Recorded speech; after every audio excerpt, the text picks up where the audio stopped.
Again, we have a minimum face amount of 100,000 right now. We use age last birthday up to age 75. We do have living benefit riders, but we only have critical and terminal. We are looking at chronic. That's in our feasibility and pricing. Probably don't know when that will be available, but it's not an easy thing to price from a company standpoint, and we want to make sure we do it right, okay, and price it right, because we want to make sure a person knows, because there's a cost for that. We want to make sure that the person knows what they're paying up front versus when they elect it. So again, that's why we're in pricing right now. What makes our product really sizzle from an income standpoint is the 4.5% guarantee maximum variable loan rate.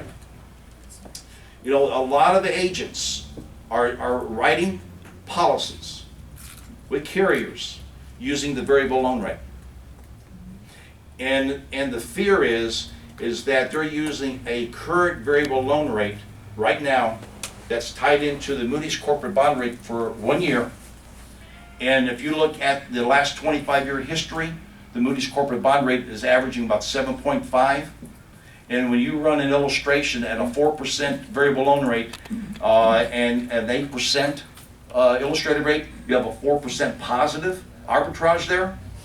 But what happens when that Moody's corporate bond rate goes up, which it will go up?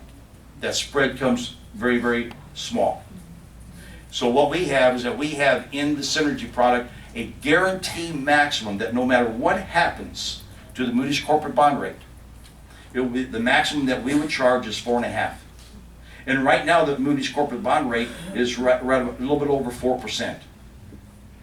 So what we do is that when we run illustrations, what we recommend to the agent to use is the guarantee maximum of 4.5. There's nothing better than that word guaranteed. Guarantee that loan rate will never go above 4.5. And that's a guarantee you can give to that customer. So when you run an illustration, you can say, yes, the performance of the product is depending upon the illustrated rate, but the loan that's coming out is always going to be at the guarantee rate of 4.5%. So again, that's very, very key. Matter of fact, we're probably one of the lowest in the marketplace today when it comes to the guarantee. This is really a neat feature. Again, we have a fixed loan too as well. This is really a neat feature. Surrender charge waiver on excess premium. I talk about liquidity. This is what causes immediate liquidity in the product. This is your overfunded sale. And why do people overfund their index UL products? To do what? Save. To save. To accumulate as much as possible in that bucket. Okay? So those are the overfunded sales. There's that three letters, MEC, MEC, right? Okay. What does MEC mean? Modified endowment contract. Modified endowment contract, right? Okay. You know what I call it? I call it a maximum efficient contract. You know why? Because when you overfund a policy to its max, what are you doing to the cost? Lowering the cost. You are maximizing the efficiency of that contract when you are overfunding it to the maximum allowed. So again, yes, a MEC is a good thing, but you're talking about a maximum efficient contract. Because we as an insurance company, we dictate what the minimum premium is, right? Mm-hmm. Yeah. Notice the minimum premium is what the person needs to pay to what? For the insurance. Mm-hmm. Who dictates the maximum premium they can pay? The client, but there's one other organization that does that. Who? IRS. The government. Camera guidelines. Bingo. IRS. Government. The government says in order to receive these great tax advantages that's built into the IUL product, the tax-free death benefit, the tax deferral of the interest earnings, and most important of all, the tax-free income that comes out of the policy, you can only pay so much. My question to a client is, if the IRS tells us that this is the maximum you can pay, why aren't you doing that? Does anybody in here file their taxes and do deductions? What do you do on your deductions? Don't you maximize your deductions? Okay? Why not maximize the premiums that you're paying into your life insurance? And by the way, if the client asks you, is this life insurance? You know what I would say? Yes, and you want it to be life insurance. And here's the reason why. Because of all the tax advantages. You know why people don't know this? Because nobody's told them. Nobody has told them the tax advantages that are in life insurance that is not in any other vehicle out there. We are selling a very important piece to them of their financial plan for retirement.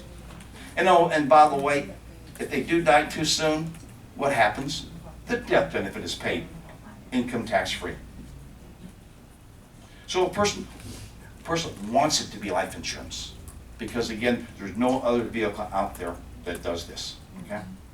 So again, overfunding is very, very critical from our standpoint. And it should be for the client standpoint. And I'll show you a slide that shows how valuable that surrender charge waiver on excess premium is.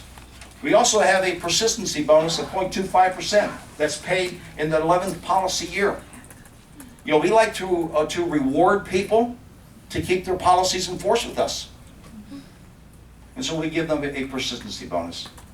And liberal preferred underwriting guidelines. I'm not going to get specifically into that at all, but basically what that means is that we do not have a super preferred rate class at all. Because how many people do you think qualify percentage-wise? Qualify for super preferred? About 8%. Okay? And whenever you see these term rates out there that quote these super preferred, you almost have to walk on the water to get it. And then what happens is that you got to resell it, right, at a higher rate. So what we decided to do with our liberal preferred guidelines is that we wanted more people to qualify for a larger rate class of preferred. As a matter of fact, 62% of our people qualify for it versus 8% on super preferred and about 40% on preferred. So we'd rather have a wider range. And again, the liberal when it comes to cholesterol, blood pressure, and even height and weight. So again, you need to look at our guidelines on that, okay? All right, here are the living benefits. Again, I'm not going specifically go into it. There's one thing I do want to point out. Again, we have critical and terminal. Right here is $500,000. We have it on the drawing board right now to increase that. We're looking at $1 million, maybe a little bit higher than that. We should have a decision on that very, very shortly, because we want to get back up to where some of the competition is. Okay. So again, right now it's set at $500,000. The over loan protection rider. This is for your customer that is finally taking money out as a loan to do what? To live in retirement years. What we don't want to do is have that policy lapse, because if the policy lapses or taking money out, Uncle Sam will be on their doorstep the next day, with a tax bill, and we don't want to make sure that does not happen. And then we have the waiver of monthly deduction. So again, just living benefits is really, really critical right now in terms of what we sell. I mean, when I first started in this business, a lot. I mean, heck, a lot of you weren't even born then. In 1972, there was no such thing as living benefits at all. Period. A person had to die to get it. Now, again, a person can be able to live to get it. Okay. Let me say here's the power of the surrender charge waiver. Again, I apologize for those in the back that may not be able to see this, but we have a 45-year-old male, I believe, that's putting $12,000 a year in max funding. Okay, which means that we bought the least amount of death benefit under the option A and maxed out the premiums. Okay, max funding. Okay, again using option A. Basically, that's $645,000 of death benefit in the first year. Immediate liquidity. of surrender value of over $3,300, and they put in $12,000. That's the power of the surrender charge waiver. You look at a lot of different products out there, that would be basically be zero, because the surrender charge is going to be more than 100% of what the account value is. We do not charge a surrender charge on anything that's over the target premium, on those max funded sales, okay? All right, very, very key. But this is what we really like. It's the income potential. And that's why people are buying Index UL. Yes, they buy it for death benefit, okay, in case they die too soon. They buy it for tax accumulation. But the problem with the tax accumulation is that if they decide to surrender the policy, they don't pay gains on anything on what they surrender, over and above what they put in. Thus, what you have here is that you have the income potential of the product where a person is able to pull out income on a tax-free basis.